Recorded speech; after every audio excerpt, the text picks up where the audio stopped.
So, and by the way, I have no idea how long this talk is, because I rewrote it while I was up there. There are things I may end up skipping. But be ready to get things wrong in these arguments. I realize not all of you are going to go starting TV shows right off the bat, although I think we need more of them, as I've said about the network. Mostly you're probably going to engage in arguments online and possibly with friends and maybe some family members, although I have to admit, I don't have that many religious discussions with my family members. We've been down that road, doesn't work out very well. We've agreed to disagree, which is a phrase I absolutely despise. I cannot begin to explain. It's like, oh yeah, you're free to have your opinion and I'll have mine. No, somebody's actually right when you're talking about factual claims. I'm sorry that, we're not going to be able to get there, but in order to keep the peace, I will stop arguing with you.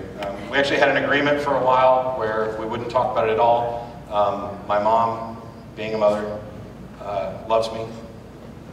Still a good person, which she has a hell of a time reconciling with the fact that I work for Satan.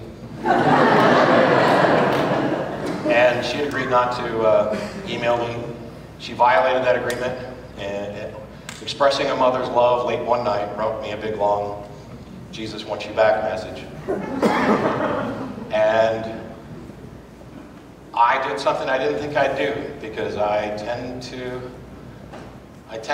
kind of go easier on people I love. But I also care about the fact that my mom believes things that are absolutely stupid, and I don't mean that in a funny way, that put them in the position of being fearful that the son that they love is going to burn forever in hell.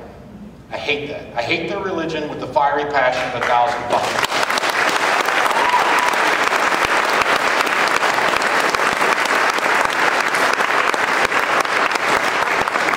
But I love them, and I understand why she wanted to email me that. But I did something I didn't think I would do, and I replied to her email in extreme detail, hitting every single point, just as if it had come from somebody I did not know, telling her every single thing that was wrong with her religion, making logical arguments, appealing to evidence, and pointing out how she had neither. I was worried. It seems that my concerns were a little unfounded, though, because my mom's religious ideas have a very good self-protective mechanism. And she wrote back and said, "Oh, you're just like me. I had all those same concerns, but Jesus took them all away." And by the way, we can't talk about this again because your dad says that the Bible says we're not to do blah, blah, blah. But it was a rather unusual thing. So, talking a little bit about arguments.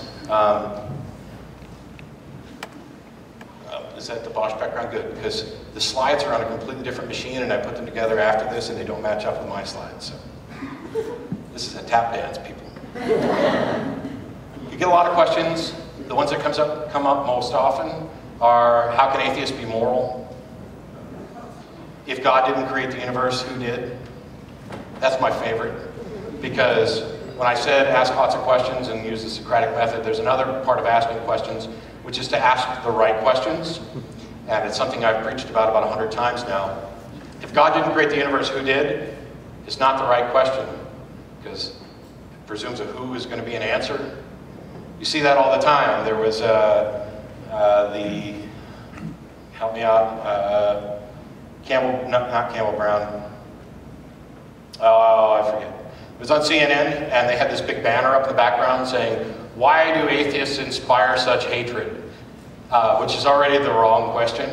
It's why is their hatred directed at atheists? Because the question they raised assumes that it's the atheist's fault.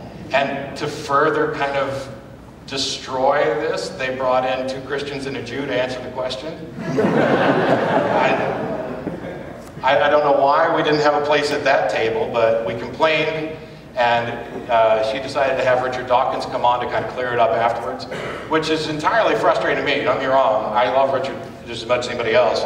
But why do we keep having to go over to the UK to get somebody to come on and explain this? I have a phone number And I'll be happy to go on there, and so will Dave Silverman and Aaron, and I bet before long Seth will be ready to call in and explain to them exactly how stupid it is to imply that atheists are inspiring or are bringing this hatred upon themselves, and to not include them in the discussion.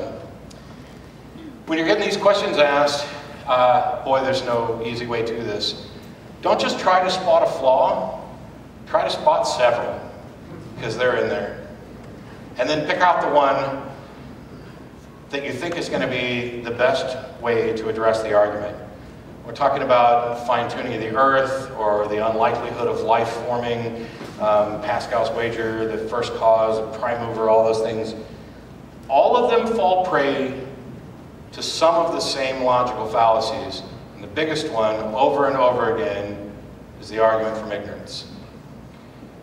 We put together ironchariots.org, Russell and I. By the way, I have some really good news about that. If you haven't been, there's a lot. I haven't really done anything on there in a year or so, but there are other people contributing. It's a counter-apologetics wiki that has arguments for the existence of God. It's my shortcut, because I can't answer everything here. So go there. All of your answers are there, we promise. But I got a really cool call as I was in the airport to come down here from Russell Glasser, who's one of the other hosts of the show, who said, hey man, Stephen Fry just contacted me and he wants to link to Iron Chariots. Can our server handle that? And I was like, well, I don't know.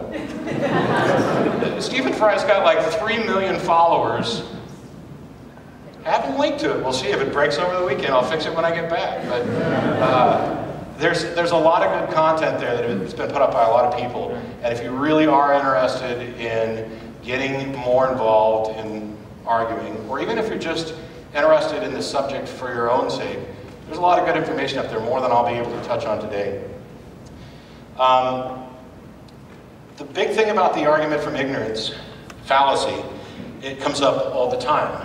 Because it's basically I remember in Arn's talk a little while ago, the best explanation we've got for now. He believed it because he didn't have a better explanation. That's the argument from ignorance. The idea that the current explanation that I have, no matter how outlandish or batshit crazy it may seem to somebody else, if you haven't been able to come up with a better one, and if you can't prove that it's wrong, it stands. That's God did it. That is the argument from ignorance in a nutshell. The follow-on to that is when they just flat out say God did it. For everything. Because it actually answers the questions. No, it doesn't. The God hypothesis has absolutely no explanatory power. We tend to explain things, mysteries, in terms of other things that we understand. You cannot solve a mystery with a mystery. You've provided no sort of explanation, no increase to the understanding of anybody, and God did it is the equivalent to saying it's fucking magic.